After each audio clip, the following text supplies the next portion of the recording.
Welcome back. In this video, I'm going to be sharing an interesting interview.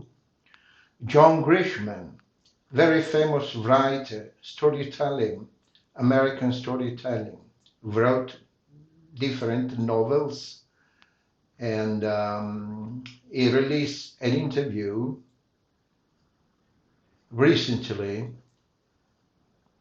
by the Italian morning paper La Repubblica. And this is the interview.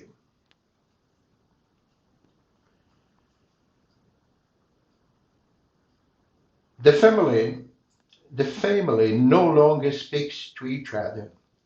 Trump has divided America, Grishman said.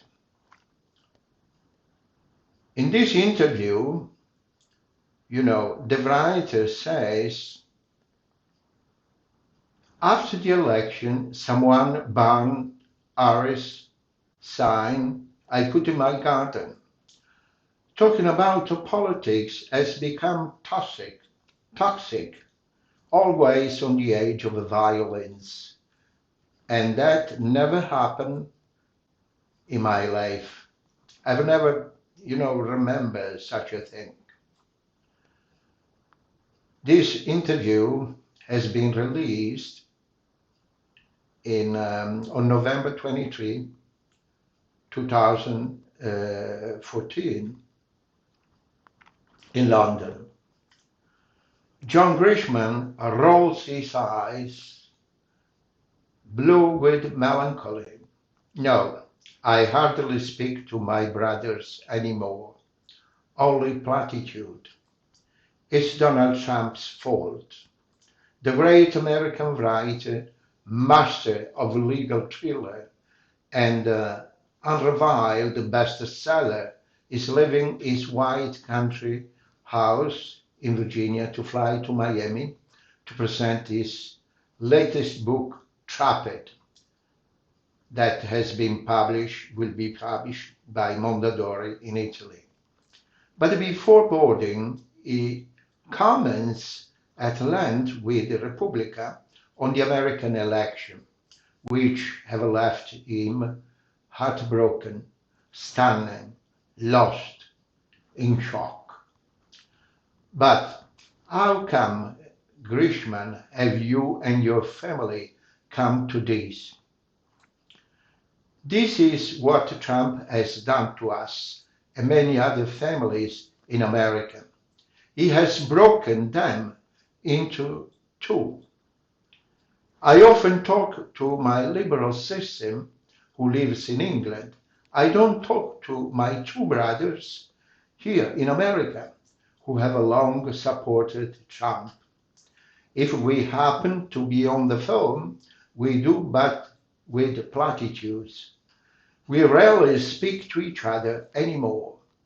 The same goes for many of my friends who are now Trump supporters. How this in the United States, where freedom of speech is the First Amendment of the Constitution? No, never talk about politics in this country.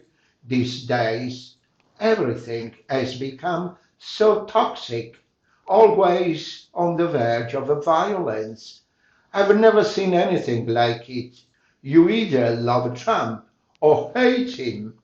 There is no in between. The country is torn apart. So is my family and so many others. This is a terrible thing Trump has done to all of us. It recalls the deep rifts of a Brexit in English families. That can be. We Grishams started talking to each other less during another divisive presidency, that of George Bush Jr. after the war in Iraq. I moved to the left, my brothers to the right, but after Trump, we have never been so distant. And you don't get together anymore, not even at Christmas. No, The night after Trump's victory, someone have burned the sign that, as is customary in the United States, here in America, we had displayed in the garden for Kamala Harris. Never happened in my life. It's all extremely toxic, it's sad. Do you fear that this tension could soon explode into more widespread violence in the country? Groups of racists and extremists will grow, but at least we live in a strong police state and it's difficult to go unpunished. But could these extremists be fueled, for example, by the imminent and brutal deportation of millions of illegal migrants and foreigners that Trump has promised his people? And to say that we all know illegal migrants because they are crucial for our economy.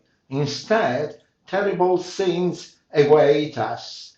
Migrants' family separated by military, children once again in cages, masses of people confined to camps. It will happen soon, and it will be terrifying. But Trump won above all for these Biden and Harris' terrible policies on illegal immigrations. It's true. The Democrats were a disaster on this, with Trump as president. Around 500,000 illegal immigrants enter the country every year, with Biden 2 million. Congress did not help them with the legislation, but the president and his deputy, among other things, with responsibility for immigration, did very little to resolve this problem at the border. You cannot accept open borders in any country.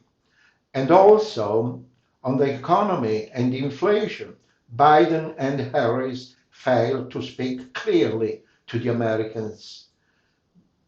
Kamala was a victim of racism and sexism without a doubt, but excluding the centrist Clinton and Obama, who managed to connect with ordinary people in recent history, the Democrats have always chosen the wrong horse, too exotic, progressive, too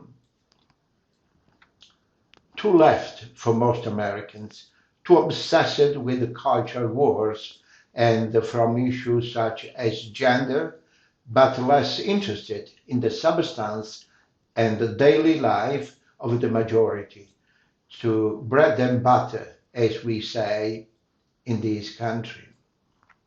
And then the continuous accusation of Trump being a new Hitler, wasn't that counterproductive? Certain, you must respond to, with proposals that are primarily your own, but then it is an exaggerated accusation. Trump will never be a Hitler in America.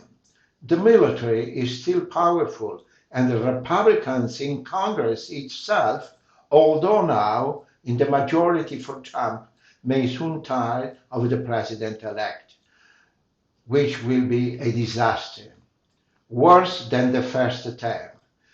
There will be 4 years of ruthless revenge, of a pathetic isolationism towards our allies in Europe, of a closeness to Russia, of a few administration, of very dangerous ministers, of absurd appointment to the Justice Department. It will be total chaos, but Trump will not be Hitler. So American democracy isn't in danger. It is, however. There are two different things. For the first time in my life, I see deep cracks in our democracy and the rule of law. Trump will have enormous power. He will forgive is inhumane for the assault on Capitol Hill on January the 6th, 2021. And in general, the idea of being punished for one's crime will suffer a fatal blow. Trump will humiliate the law like the criminal and corrupt businessman he has always been.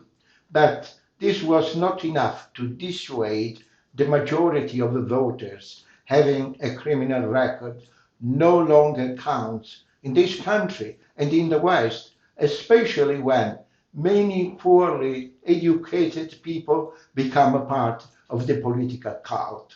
The damage this time could be permanent.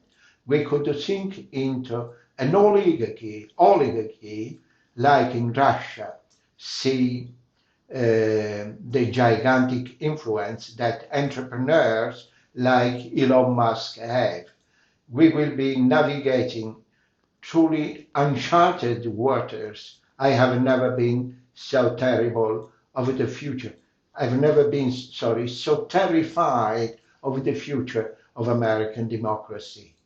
While paradoxically, his latest book, Framed with Jim McCloskey, talks about incredible stories of unjust conviction in America.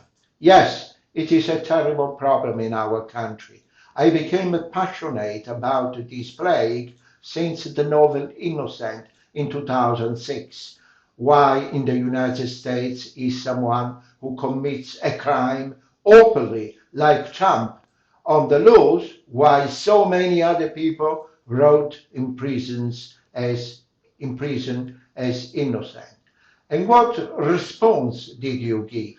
It happens because it is not uncommon for police and investigators to do everything they can to convict a defendant for various reasons: racism, negligence, false testimony, corruption, collusion, like the case of Joe Bryan in Texas, accused of killing his wife and locked up in prison for 33 years as an innocent before dying at 84 last October. They are chilling stories, but unfortunately, this is my country still today, especially if you don't have the money to defend yourself in court, unlike Trump. Are you tempted to leave the United States? Every now and again, but I like my life in Charlottesville, the home I have cared for 3 decades. I'll be 70 in February. I'm not a young man anymore, but I don't want to leave. And this is the beautiful, interesting interview that John Grishman, you know, released to the Italian morning paper Repubblica. Thank you so much for watching.